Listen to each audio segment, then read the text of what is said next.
My name is Majewski. I'm an herbalist. I'm the school manager for an online herbalism school called Wild Rose College.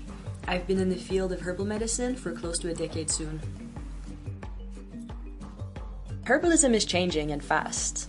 And herbalists, the way we practice, the way we use herbs, and the way we teach about herbs need to change along with it. So what is changing herbalism today? Let's touch on a few notable factors. First, we have an increasing demand stemming from a global interest in medicinal herbs as a commodity, especially in the developed world. This is related in part to smart marketing campaigns that rename and cleverly promote ancient traditional remedies that until recently were anything but trendy.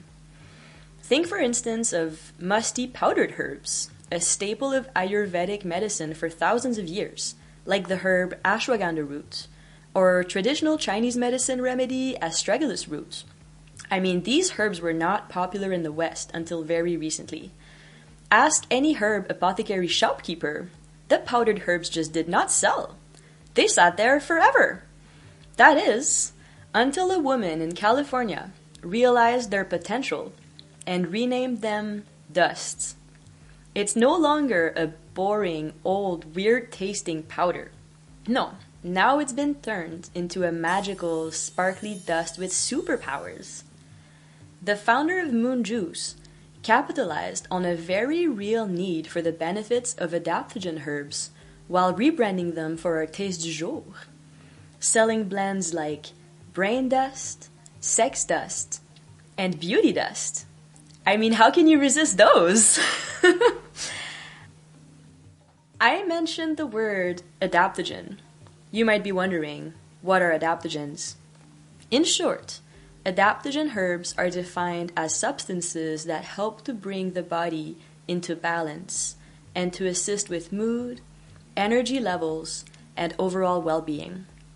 So back to moon juice and their dusts. The rebranding of powders into dusts was beneficial for herbalism in the sense that more people got hooked on highly beneficial medicinal herbs. You know, you can now buy the dust at Sephora and Urban Outfitters along with your makeup and clothing.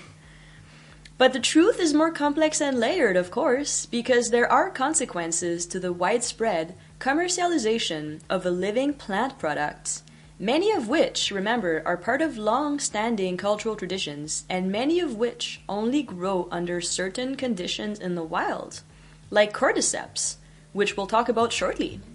But we'll circle back to all that later.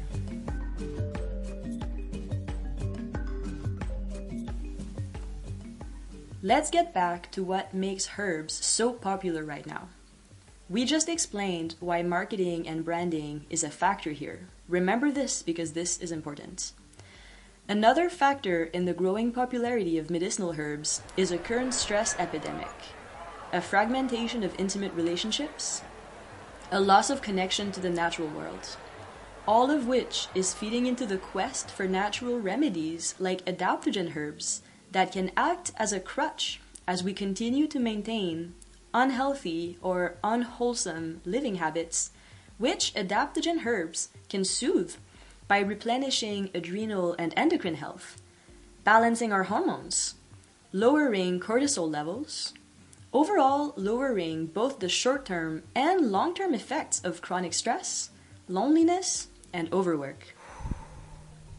Finally, feeding the frenzy for botanical remedies today is the combined effects of pollution, low air quality, worry about the Earth's resources. The fact is that fast-acting herbals, they're effective enough to enable us not to address urgent environmental and political crises because we feel safe and empowered when we turn to a mug of superfood latte spiked with medicinal herbs instead. But this too is about to change. Medicinal herbs are living organisms, unlike car parts and computers. Plants are living organisms and they're under real threat. We're losing medicinal plant species every single day.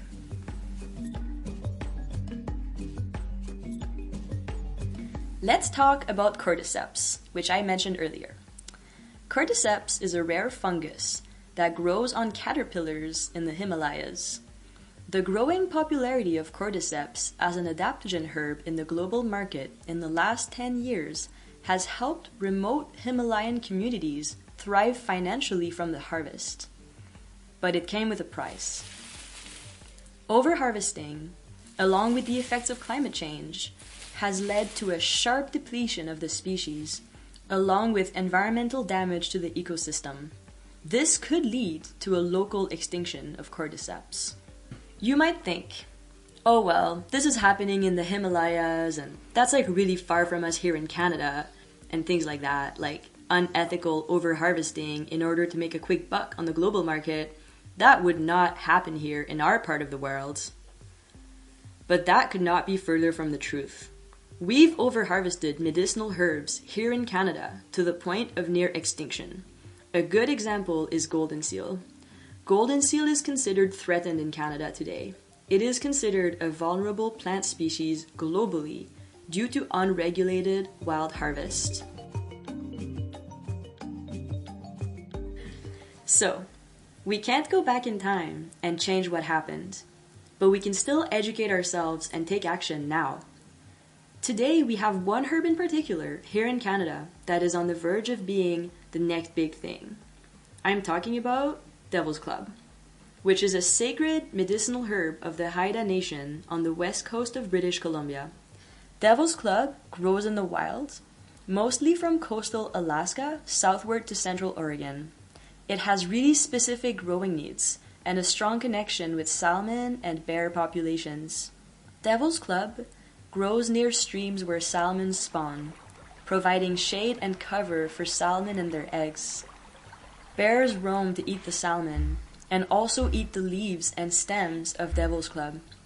For the Haida Nation, Devil's Club is sacred.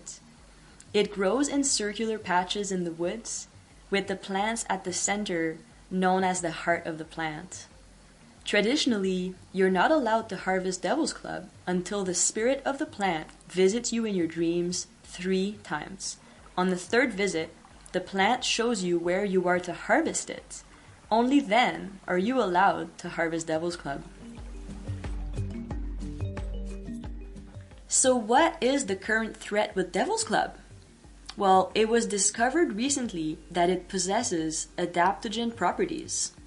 The name Devil's Club is, as you can imagine, not too good for sales. So, it was recently rebranded Alaskan Ginseng. The prospect of growing demand for Devil's Club, or should I say Alaskan Ginseng, in the global market brings fears of unregulated wild harvest. This is concerning because this plant is sensitive to overharvesting. Devil's Club is extremely important culturally to indigenous people. So what does its commercialization imply?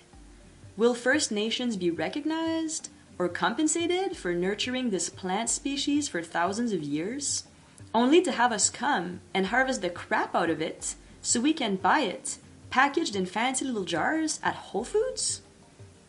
This is something to think about.